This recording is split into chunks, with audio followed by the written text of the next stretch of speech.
Here's my collection of Hull pottery. It all lives in my dining room, most of it above my dining room windows. It's quite a collection that's grown over the years. People gift me, and we pick up pieces on vacation. I'm just fascinated with them. We even have a book that helps me decide which one's which. Had to build an additional shelf.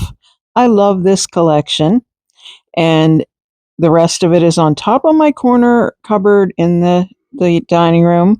It's full of various teapots, and on the bottom is a set that's very near and dear to my heart that Tom's sister Debbie gave to me. I absolutely love it.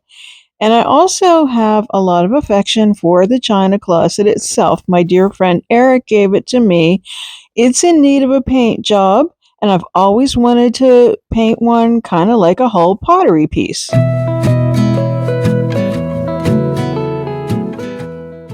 This piece in the center is the one that started it all.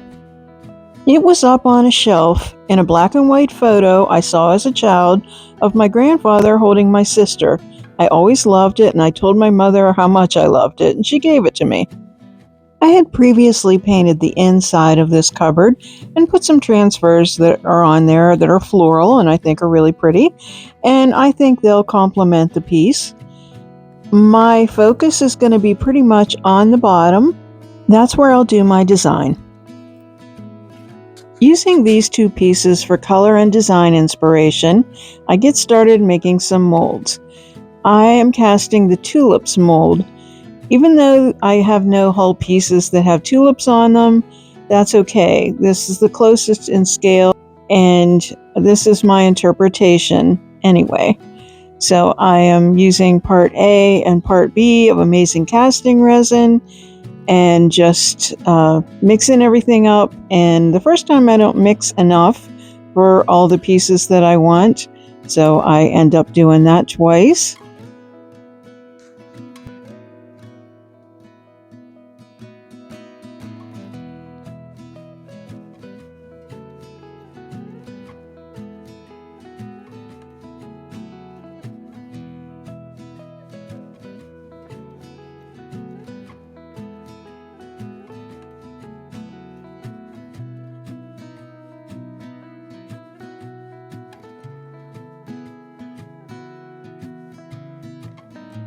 While I wait for that to dry, I'm using air dry clay for the bows.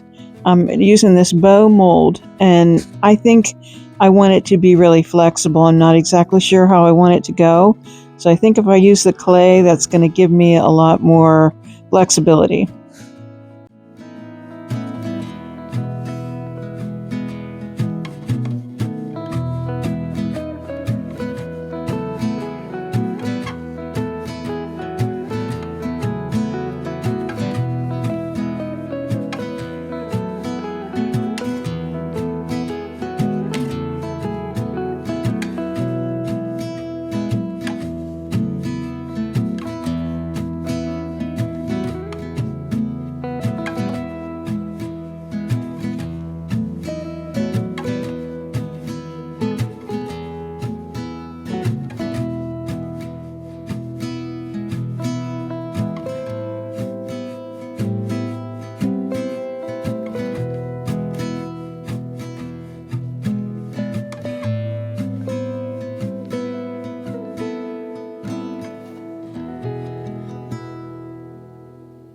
I cast another set, and I also cast another set of the tulips.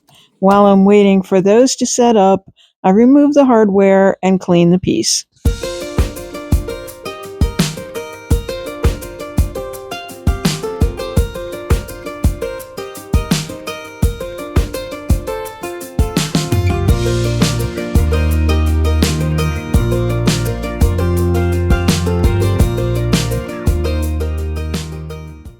Using Titebond Quick and Thick Glue, I began to lay out my design.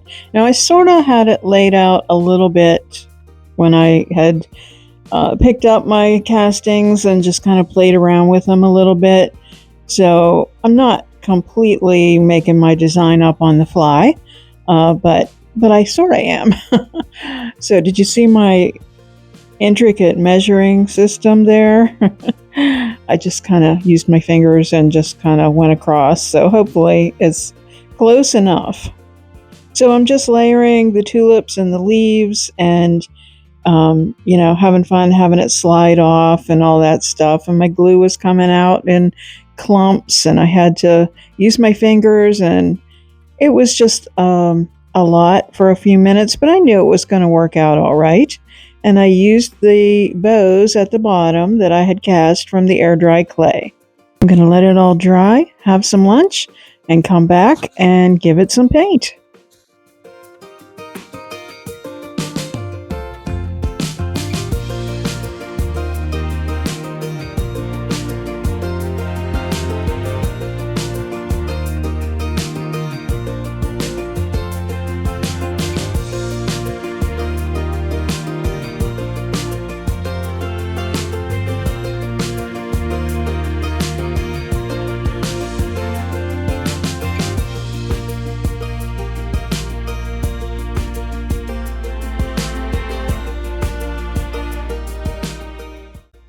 I carefully began to remove the painter's tape. Lunch was good. And I need to especially be careful with the clay area. It's still wet. I am going to paint it while it's wet. That's actually good for the clay. It keeps it from cracking as much, but you have to be super careful because it's really delicate. You don't want to lose the detail in it, or you don't want to move it at all. So just have to be super careful. I'm using the color buttercream, which is what the walls are done in, and the cupboard was done in previously.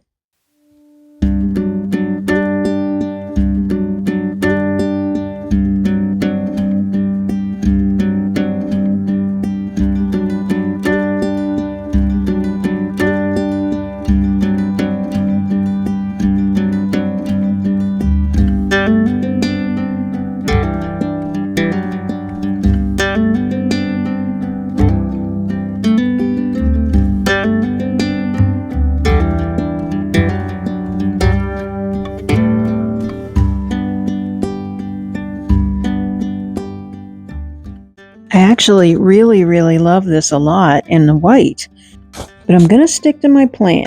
I can always paint over it. I'm going to look at the one on the left more because it has more of the buttercream. I don't really want to overwhelm the pink and the blue. Next, I start to blend. I use the Savannah Mist down at the bottom of each panel, one at a time. I make the paint wet, and then I add some buttercream right up to the line of that Savannah Mist. I am doing a dry blend. I'm just wiping off my brush, and I have a nice soft fluffy brush. And that's it. I'm not using Mr. Bottle at all to mist this. It was a quick and easy blend.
Then I just touch up along the edges as needed.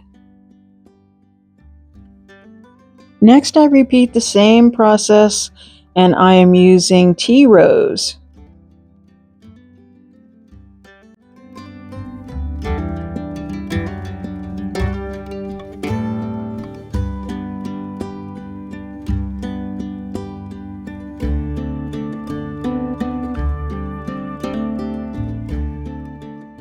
The important thing to remember with this, I think, is just to use a separate brush for each color and a neutral brush for the blending.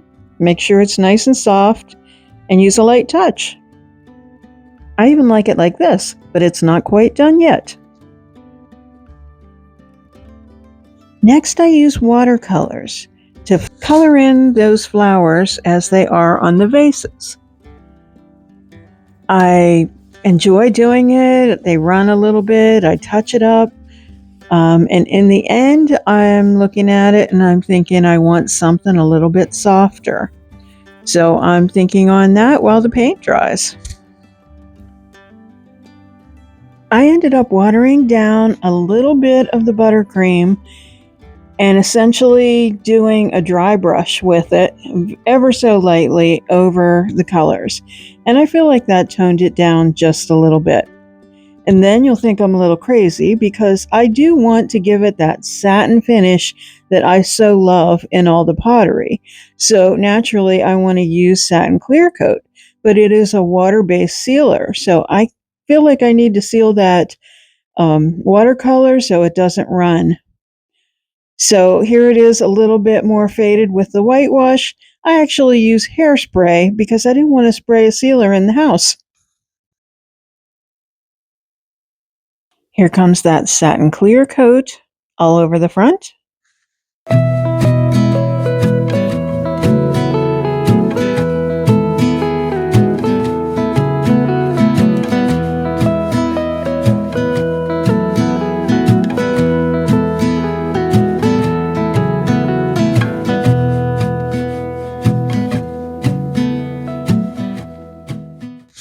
Now what do you think of my Hull Pottery inspired cabinet?